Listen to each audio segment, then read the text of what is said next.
Ok, buenos días con todos ustedes.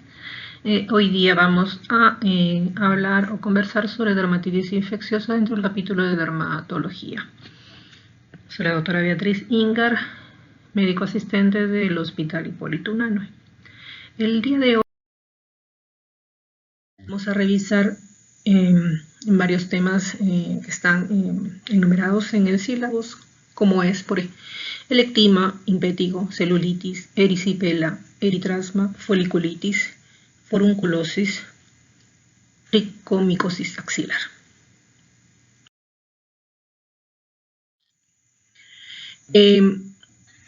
Como introducción, diremos que las infecciones bacterianas de la piel, o también denominadas infecciones de piel y tejidos blandos, representan pues, el 17% de las consultas pediátricas. Se da en todas las edades, especialmente en la población infantil y en algunos pacientes que tienen factores de riesgo asociados que vamos a revisar.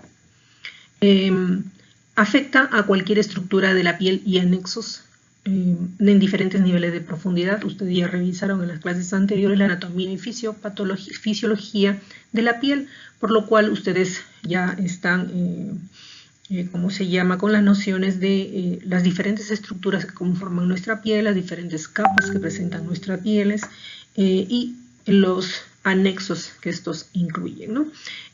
Por tanto, vamos a revisar que estas infecciones bacterianas van a tener ciertas características en las cuales van a causar sintomatología a las diferentes estructuras y a los diferentes niveles de profundidad de la piel, por lo cual va a dar la diferente variabilidad de la parte clínica y por tanto también va a darse los diferentes tratamientos que requieren esas patologías.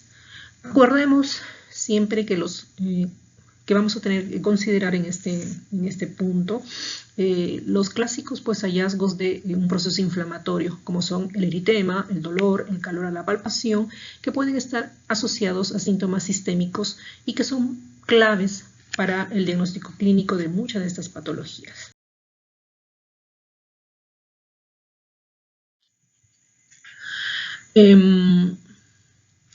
En cuanto a las infecciones cutáneas bacterianas, también tenemos que tener en cuenta, además para poder dar o entender las diferentes formas clínicas de estas, la forma de presentación, ya que tenemos infecciones cutáneas bacterianas que van a ser primarias, o sea, que se van a dar sobre una piel previamente sana. Las secundarias que se van a dar sobre una piel previamente dañada o lesionada, como por ejemplo una piel que previamente ha tenido un eczema o previamente una úlcera o otra patología no bacteriana y que sobre esta se va a instalar un cuadro de infección cutánea bacteriana. Y tenemos como tercero los sistémicos. Los sistémicos son las manifestaciones cutáneas de ciertas enfermedades bacterianas sistémicas o localizadas en otro aparato, como vamos. Ejemplos, por ejemplo, de infecciones cutáneas bacterianas. Como primarias, por ejemplo, tenemos algunas de las que vamos a describir: la celulitis, el ectima, la erisipela, las foliculitis, el impétigo. Dentro de las secundarias, como les dije, previamente tienen una patología previa antes de aparecer la infección cutánea o como una patología sobreagregada. Por ejemplo, una carosis infectada, una dermatitis atópica infectada, por ejemplo, una úlcera infectada, una mordedura de perro infectada, ¿no? Un quiste infectado, una infección cutánea secundaria.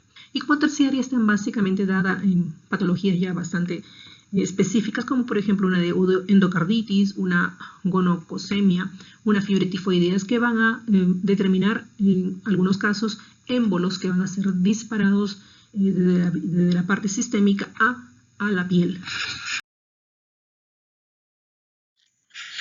Dentro de las localizaciones que tienen las diferentes infecciones de piel y tejidos blandos, pues vamos a tener diferentes localizaciones. Como ustedes van a ver acá, pues vamos a tener infecciones superficiales como infecciones profundas. Por ejemplo, el impétigo, como van a ver acá, se va a localizar a nivel de las capas superficial, epidermis.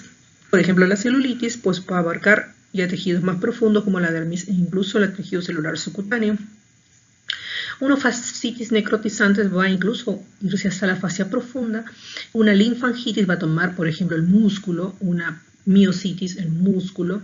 Una paroniquia, por ejemplo, bueno, ya es una infección más localizada todavía, ¿no? Ya tomando un anexo en este caso. Entonces, vamos a tener diferencias dentro de la cual la localización va a ser importante para poder hacer clínica o de tratamiento de estos pacientes. Por ejemplo, acá se le presenta un esquema de acuerdo a las estructuras que tiene la piel. Ustedes saben que la piel está conformada para las 4 o 5 capas de epitelio que conforman la epidermis, y además están añadidos lo que llamamos anexo. Acá se representa, por ejemplo, uno que es el anexo, la unidad pilosebácea, ¿no? Y debajo de la membrana basal, pues encontraremos a lo que es el tejido celular subcutáneo o la dermis primero, y posteriormente la hipodermis, que es predominantemente por tejido celular o grasos, adipocitos, y más en la profundidad pues tenemos la fascia y el músculo. Por ejemplo, si tenemos un impétigo, que etiología, como vamos a revisar, son el estafilococo aureus o el estreptococo beta hemolítico, va a ser una patología que se va a instalar en las capas superficiales de la piel. Una foliculitis, por ejemplo, me va pues a abarcar los diferentes segmentos que tiene esta unidad pilosebácea, y generalmente pues esto es por el estafilococo aureus. La erisipela, por ejemplo, va a tomar las capas más superficiales de la piel, como la epidermis. Por ejemplo, el estreptococo beta hemolítico del grupo A. Y la celulitis, en cambio, es una patología que puede abarcar a tejido celular subcutáneo e incluso llegar a capas mucho más profundas. Estas, como vamos a revisar más adelante, se están dando por estafilococo aureus, el estreptococo beta hemolítica u otros, como vamos a revisar. Y si vamos en las partes más profundas, tenemos una fascitis necrotizantes, por ejemplo, que también debe a infecciones bacterianas, como el estreptococo beta hemolítico o una flora polimicrobiana. Las infecciones cutáneas bacterianas va a tener una epidemiología bastante particular para poder entender más adelante lo que vamos a revisar. Las infecciones cutáneas bacterianas, por tanto, la causa más frecuente van a ser ciertos patógenos, dentro de los cuales está el estafilococo aureus y el estreptococo del grupo A, ¿no? GAE, y que van a ser los principales agentes que van a causar principalmente la mayoría de las infecciones cutáneas bacterianas. A acordarnos que los estafilococos coagulasa negativos, que son parte de la microbiota normal de una piel, ¿no? Pero el grupo de los estafilococo coagulasa positivo, como el estrafilococo aureus, va a colonizar las fosas nasales de muchas de las personas y las pieles intertriginosas, y que va a ser un colonizador de manera intermitente. Quiere decir que particularmente puede estar presente en las pieles de individuos aparentemente sanos, como los llamados, por ejemplo, portadores sanos, como sucede, por ejemplo, en los pacientes con dermatitis atópica, que son lo clásico de los pacientes portadores de estafilococo aureus en las fosas nasales, o, por ejemplo, que se ha dado también en lo que es la psoriasis, ¿no? Y que, aparte de convertirse en un agente patógeno en algunas oportunidades, también existe pues un rol en la patogenia de propiamente de estas enfermedades, como bueno, van a revisar posteriormente. Existe también la variante de estafilococo aureus resistente a la meticilina, que se denomina MRSA, ¿no? Y es un microorganismo patógeno extrahospitalario, bastante poco a poco se ha ido incrementando en cuanto a lo que es como factor causante de estas patologías bacterianas de piel, y estas pueden ser de origen extradomiciliaria, que se conoce como CA-MRSA, o intrahospitalaria, HA-MRSA. La cepa de el estafilococo aureus meticilina resistente USA 300 se ha visto que es el principal factor de las infecciones de tejido de piel y tejidos blandos, así como de infecciones profundas, tanto extrahospitalarias como intrahospitalarias.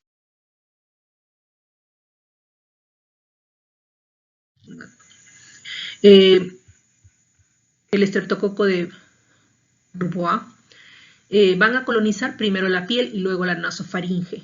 El estreptococo del grupo A, del grupo B, perdón, dentro de los cuales el Staphylococcus agalactiae cumple un rol bastante importante en varias patologías de infecciones bacterianas debidas a este patógeno, y los estreptococos hemolíticos beta del grupo G van a colonizar, por ejemplo, el perineo y pueden causar pues, desde infecciones superficiales a infecciones invasivas. Entonces, tener en cuenta estas variantes de los patógenos que estamos exponiendo. Además, un punto a tener en cuenta es la producción cutánea de toxinas por bacterias, como el Staphylococcus aureus, por ejemplo, o el estreptococo del grupo A, que van a producir intoxicaciones sistémicas como el síndrome del shock tóxico, ¿no? El Toxic Shock Syndrome y la fiebre escarlatina, por ejemplo, dentro de estas patologías.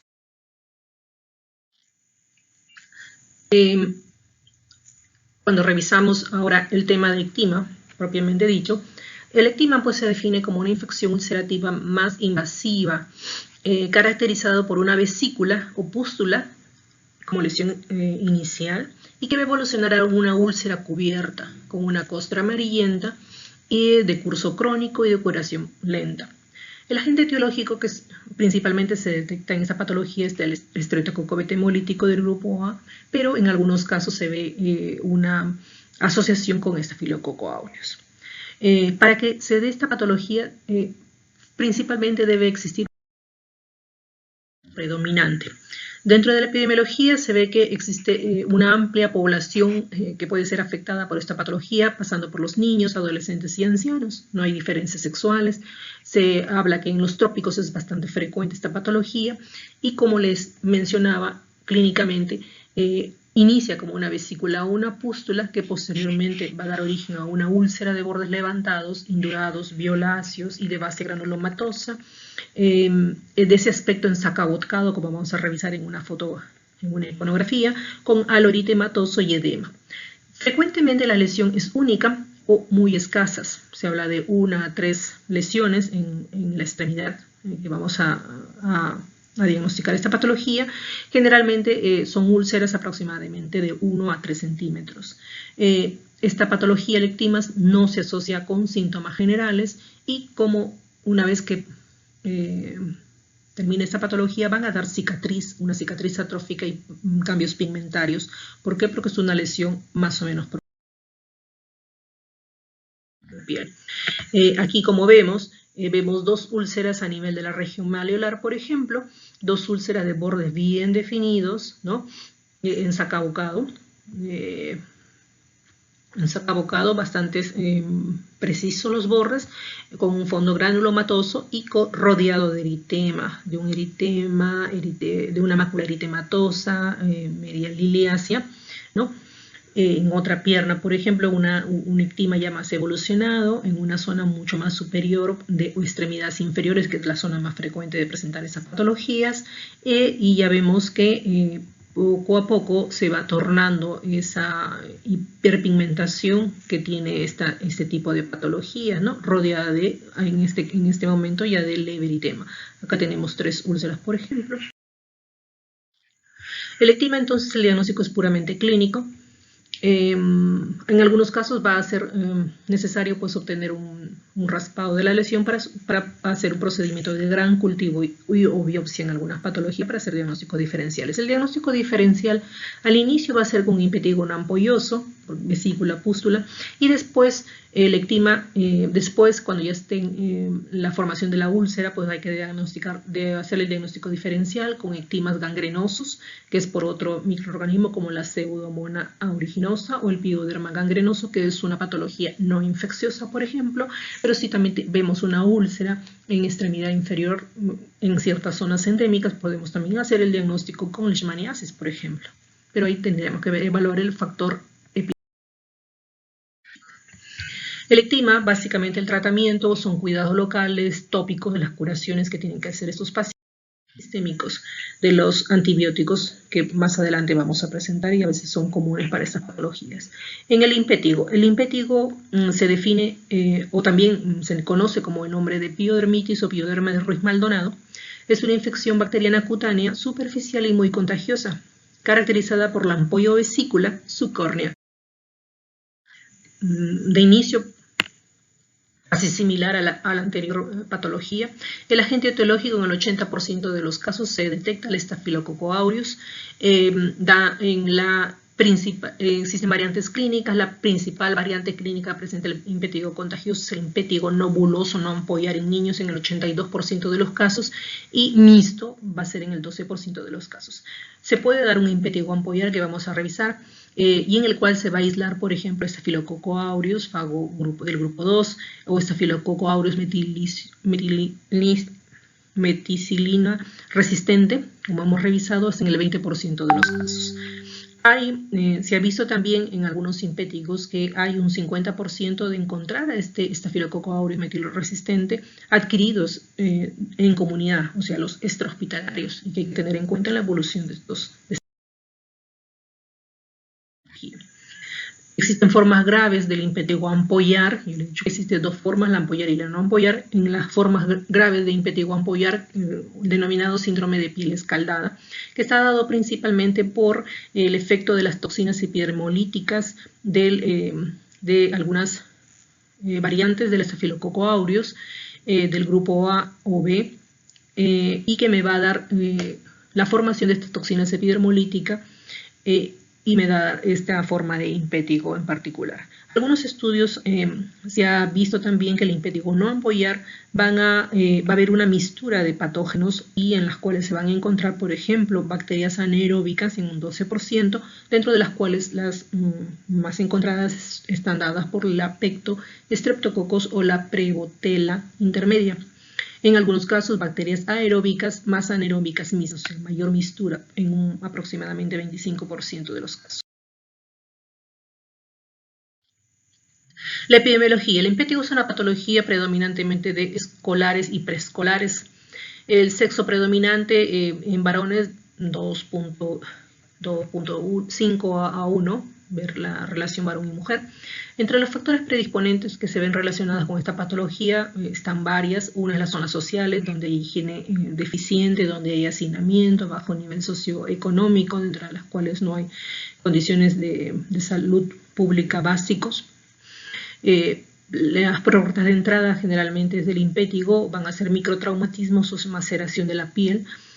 También tenemos en estados de inmunosupresión, y acuérdense que el estado de inmunosupresión más frecuente en nuestra población es la malnutrición de nuestras poblaciones. Pero el impétigo también puede ser desde, de la forma secundaria, o sea, se presenta una dermatosis previa y pruriginosas que secundariamente va a presentar el cuadro de impétigo secundario.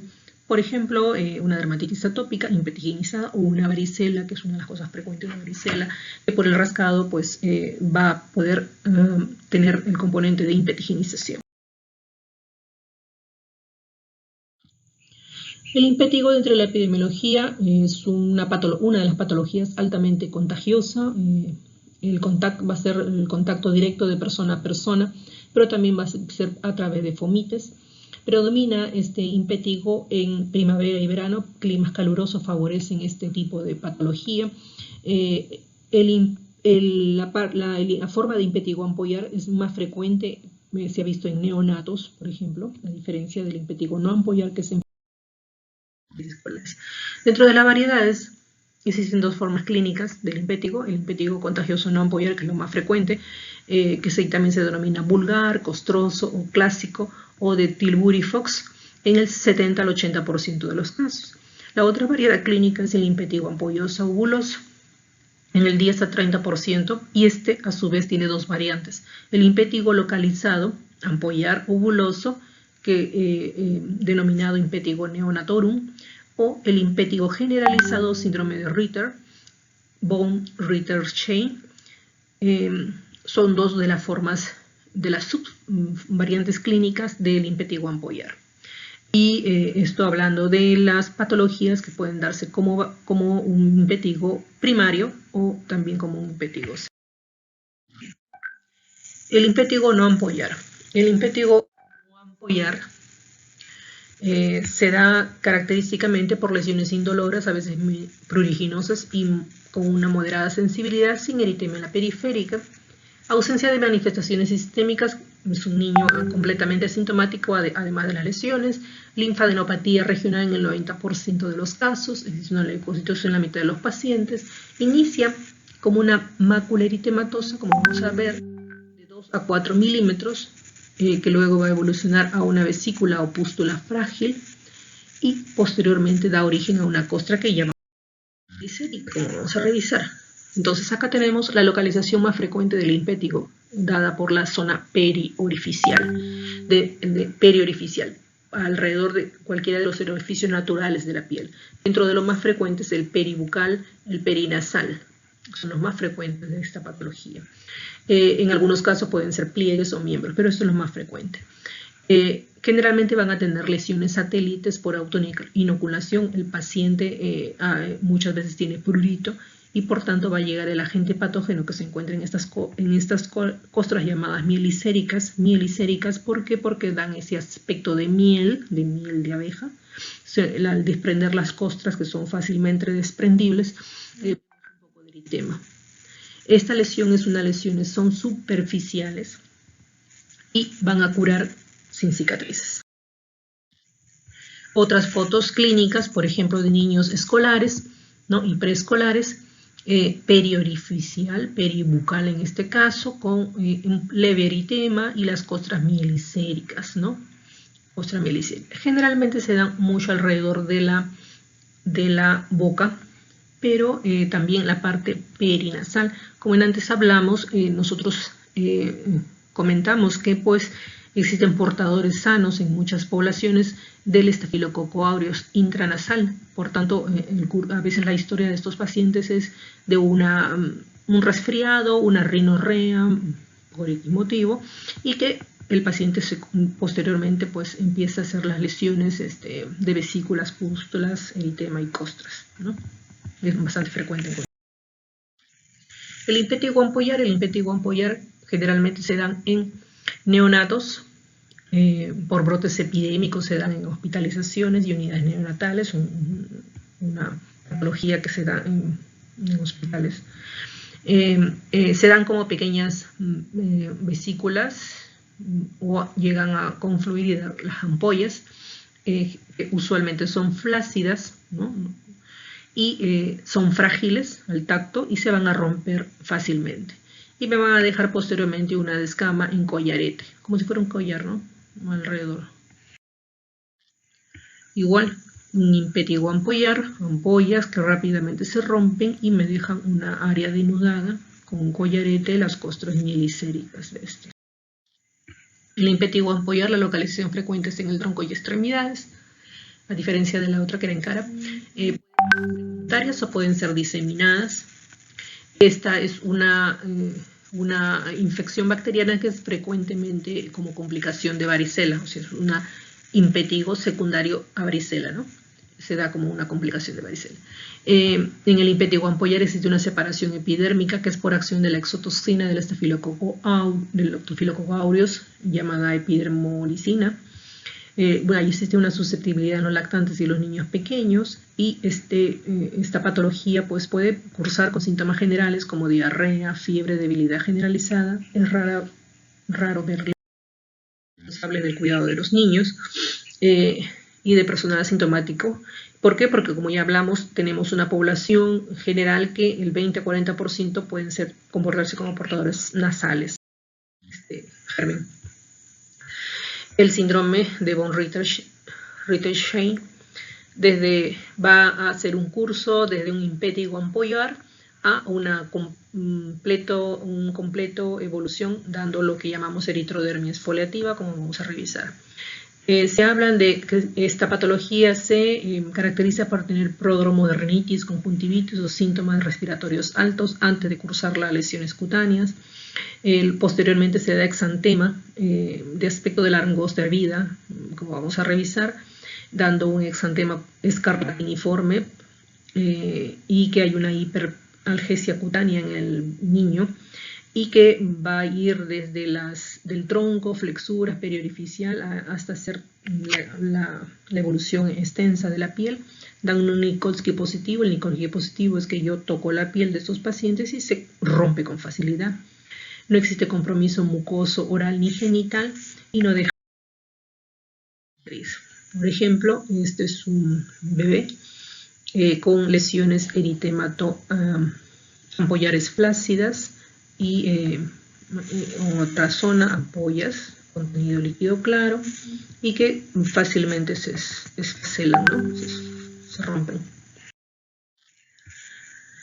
Las complicaciones más frecuentes van a ser la celulitis, de un impétigo pasan a una celulitis. Es raro la nefritis postestreptocócica derivada de un impétigo.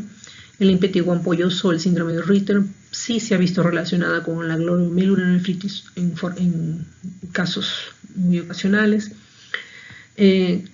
Raro, al ser una patología muy superficial, pues en causar patologías de infecciosas bacterianas de mayor profundidad, como por ejemplo un eczema, una celulitis más profunda, una linfadenitis, ¿no?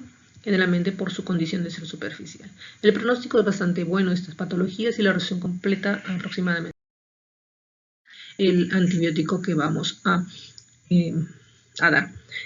Muy excepcionalmente vamos a tener que tomar una biopsia, para lo cual, si es que la tomamos, pues el estudio histopatológico muestra vesículas subcorneales o en la granulosa con un infiltrado polimorfo nuclear mixto en la dermis. En el caso de los síndromes de piel escaldado, con una ampolla intraepidérmica en la granulosa aséptica, sin infiltrado, ¿no? El diagnóstico diferencial para el impétigo ampolloso será pues con quemaduras, prurigo ampollar por insectos, el eritema multiforme, que es una reacción principalmente por medicamentos, la mastocitosis ampollar, ampollas. Va a depender el impétigo en qué tipo de forma clínica vamos a tener que dar el tratamiento. Generalmente, pues como ustedes han visto, varias lesiones que son húmedas en estos pacientes y vamos a tener que trabajar con presas antes de cuando ya estén en la fase más seca, ya utilizaremos los tratamientos tópicos, antibióticos tópicos. Y la base de muchos de estos tratamientos van a ser el tratamiento sistémico. Más adelante exponer. La celulitis es, por definición, es una infección aguda que va a afectar al tejido celular subcutáneo. Es más profundo que una erisipela y va a ser causada por el Streptococcus pyogenes, el Staphylococcus aureus. Va a ir bastante las manifestaciones de los signos de inflamación que antes comentamos, como son eritema, edema y dolor. La característica importante son que la piel comprometida por celulitis van a haber unos bordes que van a estar mal definidos. No voy a precisar el borde como vamos a ver en la foto clínica. Es una patología que en algunos casos poco frecuente va a haber la afectación por otros patógenos, por ejemplo el Haemophilus influenza del grupo B o la Pasteuria multocida o el Streptococcus epidermidis. Y esto se da, por ejemplo, en inmunodeficiencias, ¿no? Ya que principalmente quien está causando estas patologías está la Staphylococcus aureus y la celulitis va a estar bastante relacionada con factores predisponentes para darse esta patología. Tenemos desde los factores locales, que suelen generalmente los más frecuentes antecedentes de esta patología, de instalación de esta patología, que faciliten la instalación de esta patología. Por ejemplo, las escoriaciones, heridas, rascados, patologías que causan ganas de rascar la piel, dañar la estructura de la piel, picadura, mordeduras, ¿no? Infecciones micóticas en los pies, que secundariamente compliquen con celulitis, el uso de piercing. Entonces vemos factores locales que me van a facilitar un ingreso de la piel, ¿no? Hacia las partes profundas de patógenos. Además de eso, tenemos que tener en cuenta las situaciones predisponentes. Esta patología es una patología bastante frecuente en pacientes diabéticos, ¿no?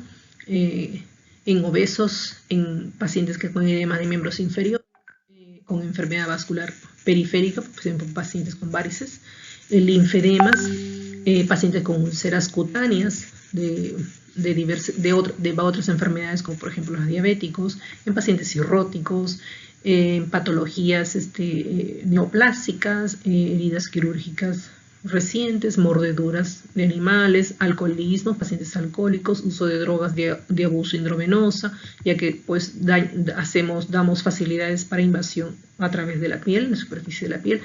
En algunos casos pues tenemos algún factor de inmunosupresión como neutropenia, hipoglobulinemia. Tenemos pacientes con celulitis, pues VIH, ¿no? O pacientes SIDA, como factor en esta enfermedad. Esta enfermedad va a afectar a ambos sexos y a todas las edades. Principalmente la área topográfica de afectación son los miembros inferiores en el 85% de los casos, y le sigue la zona de la cara. Usualmente va a asociar antecedentes de lesiones previas, como antes revisamos. En la clínica vamos a ver un eritema mal definido de los signos de inflamación que anteriormente revisamos, y ese se va a asociar a adenopatía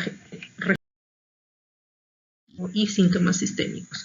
Por ejemplo, la frecuencia, la celulitis más frecuente en miembros inferiores, y ustedes van a ver que existe una zona con signos de flebosis como eritema, tumefacción de la extremidad, valor local, dolor, y como ustedes van a ver, son áreas en las cuales no vamos a poder definir un borde, ¿no? de piel enferma versus piel sana. El borde no se puede definir, no es bien delimitado, pero abarca todo el contorno del miembro afectado, ¿no? Todo el contorno del miembro afectado.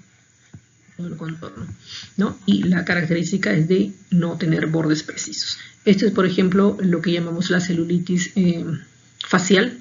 La celulitis facial generalmente es unilateral, ¿de acuerdo? Que en la parte del segmento inferior y del segmento superior, y que va a presentar tan igual los signos de flebosis que hemos descrito, y el borde no muy bien delimitado.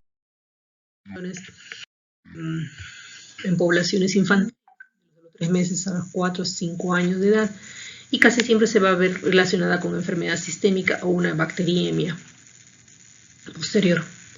Va a afectar a las mejillas de forma unilateral, llamada la celulitis facial, como antes le mostramos la foto anterior. La área periorbitaria y orbitaria es muy afectada en este caso, y por tanto esta patología es una patología de cuidado, ya que pues puede ser el punto para poder infecciones, secundariamente dar infecciones al área ocular, al mismo área ocular, o al sistema nervioso central.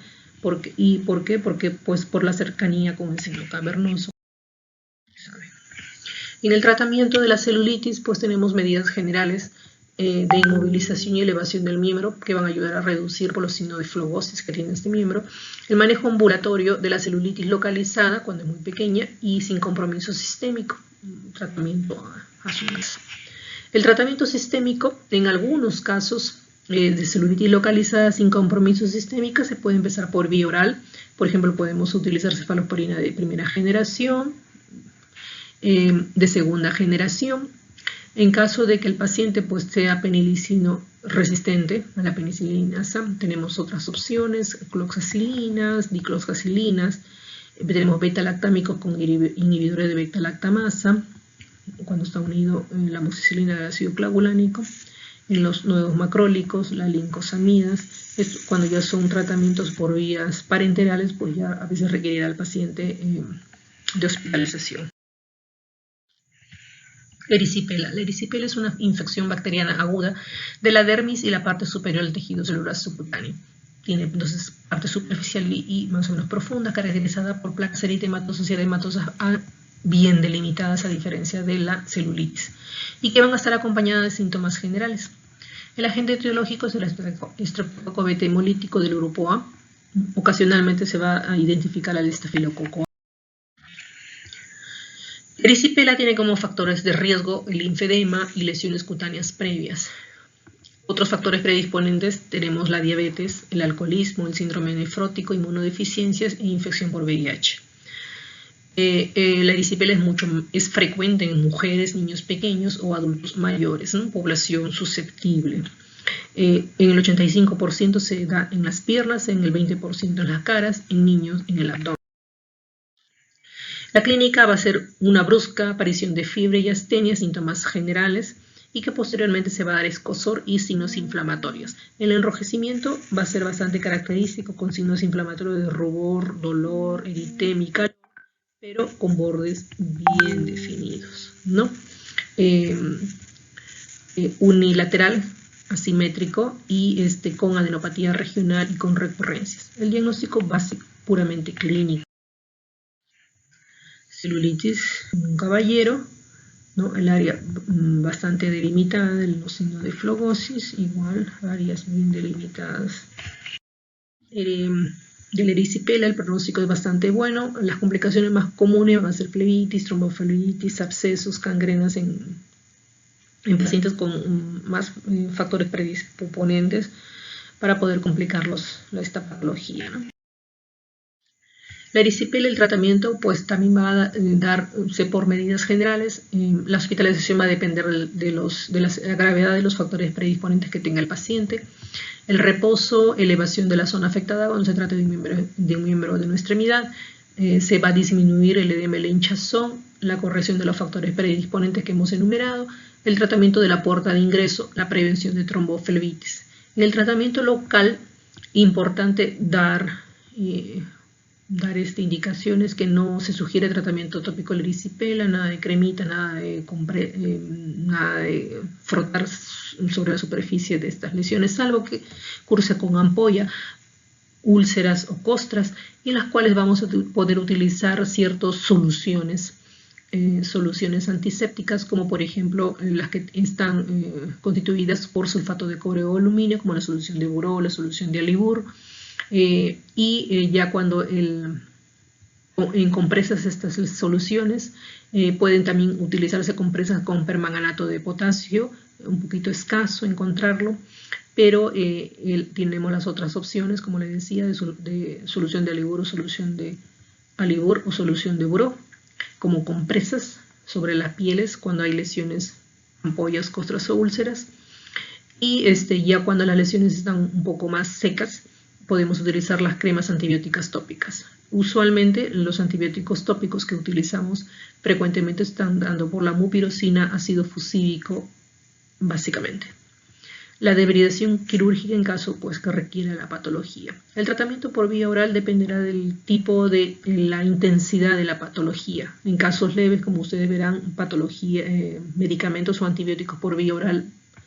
Y en caso de tratamiento sistémico por enteral, para lo cual necesita hospitalización al paciente, pues está dado por las penicilinas, derivado de penicilinas, y en casos de, si se sospecha, pues cepas resistentes, pues podríamos dar lo que es amoxicilina y ácido clavulánico o quinolonas, y en cepas metililosilos resistentes, la vancomicina o las sulfas. Tratamientos. Esto es otro cuadro en los cuales básicamente, en general, para estas patologías infecciosas cutáneas, lo único que actualmente utilizamos es la mupirocina, el ácido fucídico. Últimamente ya no se utiliza lo que es la gentamicina, ni las sulfas, ni las rifampicinas. ¿Por qué? Porque sabemos que podemos sensibilizar a los pacientes para posteriores usos en algún momento de la vida del paciente. Por tanto, solamente se va a dar en cuanto a lo que es mupirocina y ácido fucídico. Y en los medicamentos o antibióticos sistémicos, pues tenemos una amplia gama de medicamentos. Este es un cuadro también un poco amplio para dar una visión de todos los antibióticos que tenemos a consideración para este tipo de infecciones bacterianas de piel. Los blancos. El eritrasma. El eritrasma, por definición, es una infección bacteriana superficial que va a comprometer la capa córnea y se va a caracterizar por manchas marrón rojizas, bien definidas pero irregulares, cubiertas con escamas finas, que se localizan en grandes áreas intertriginosas o por fisuración y maceración de pliegues interdigitales. La evolución va a ser crónica y sin tendencia a la remisión y completamente asintomática. El paciente no va a tener mayores síntomas salvo por la presentación de infecciones. El agente etiológico frecuente es el Corynebacterium minutissimum, que es una bacteria filamentosa, gram positiva, resistente habitual de la piel y que va a producir una porfirina con la transformación de coporfirina 3, el cual da las características de estas lesiones. La epidemiología es una bacteria, es una patología cosmopolita, poco contagiosa, frecuente en clima templado, húmedo y tropical y afecta a todas las razas. Como factores coadyuvantes tenemos climas cálidos donde haga que la piel haya factores que den humedad y calor o cuando hay oclusión prolongada de la zona afectada de esta patología y por tanto se frecuenta esta patología en pacientes obesos, diabéticos o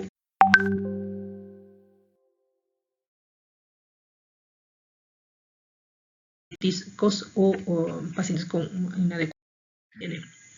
El cuadro clínico, como le mencionamos, va a ser de placas de 10 centímetros de diámetro, marrón claro, brillante, de forma irregular, bien delimitadas, que se van a extender lentamente en forma local, de superficie tersa, suave, cubierta por escamas finas y con el tiempo pueden ser muy descamativas y de aspecto rugoso. La evolución, como le mencionaba, es crónica, sin tendencia a la remisión, generalmente es sin síntomas. Existe una variante, el eritrasma interdigital, que van a coexistir con infecciones por dermatofitos o por cáncer, en la cual vemos manchas rojas, ¿no? Máculas rojas, bordes no muy bien definidos, en este caso en la zona submamaria, ¿no? Zonas en pacientes obesos, pacientes de grandes mamas, por ejemplo, en las cuales pues se va a dar ciertos factores para que esta bacteria pues se promueva su crecimiento. Igual en estas zonas, por ejemplo, de pliegues abdominales, ¿no? Acá dice el pliegue del cuello, aquí es un pliegue del abdomen, es un pliegue, un área que cuando el abdomen es voluptuoso en pacientes obesos, pues va a generar pliegues, en esos pliegues donde se va a instalar la mácula, que puede ser eritematosa brillante, como hemos visto en la anterior, y posteriormente se van a cubrir de esas escamas finas, ¿no? Existe esta patología, la variante, que es la parte interdigital, en la cual se da esa característica tan igual, el eritema, ¿no? En las áreas intertriginosas de esta zona, interdigital y en la cara posterior de los dedos. Cuando se expone esta zona, estas lesiones a las lámparas de Wood, pues vamos a ver ese color coral de estas manchas. El diagnóstico, la fluorescencia con la luz de Wood en un cuarto oscuro da ese color rojo coral o naranja, o microscopía óptica con hidróxido de potasio al 15% de un raspado de piel, o tinción gran o Jensen, o el cultivo es muy difícil de esta bacteria. El tratamiento básicamente va a ser con eritromicina oral, 1 o 2 gramos por día por 7 días, tetraciclina en casos más extensos, claritromicina oral, 1 gramo dosis únicas, tópicos, eritromicina al 2%, clindamicina al 2%, ácido fucídico, miconazol al 2%, que estos son antimicóticos, pero que tienen un espectro bastante bueno para este tipo de patología bacteriana, y jabones antibacterianos, y mejora de higiene de estos pacientes. La foliculitis, por definición, es una inflamación del folículo pilosebáceo, caracterizado por una pústula con pelo central, causada por el Staphylococcus aureus, y también puede ser producido por Candida albicans, Malassezia spp, Pseudomonas, aeruginosa y otras bacterias. La evolución de la foliculitis, evolución aguda, subaguda o crónica. Existen dos formas clínicas de foliculitis. La llamada foliculitis superficial, que me va a involucrar solo el infundíbulo u ostión folicular. Y la foliculitis profunda, que va a comprometer el istmo, tallo y bulbo. Lo que vamos a revisar en esta exposición va a ser la foliculitis superficial, o llamado impétigo de Bocar. Se va a dar como una pústula pequeña dolorosa, centrada por un pelo. Frecuentemente, el patógeno comprometido es el estafilococo áureo. Como antes le mencionamos, puede ser aguda, crónica o recurrente y va a representar el 1% de las infecciones y principalmente, ¿no? Tener en cuenta pues que tenemos portadores de estafilococo áureo donde se dan estas patologías, la hace más susceptible, los factores predisponentes a la y maceración.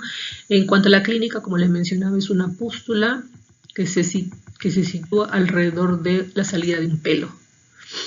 Las lesiones pueden ser individuales, agrupadas y completamente asintomáticas. En niños se puede dar esta patología en cuero cabelludo, en adultos generalmente se encara en extremidades, nalgas, tórax.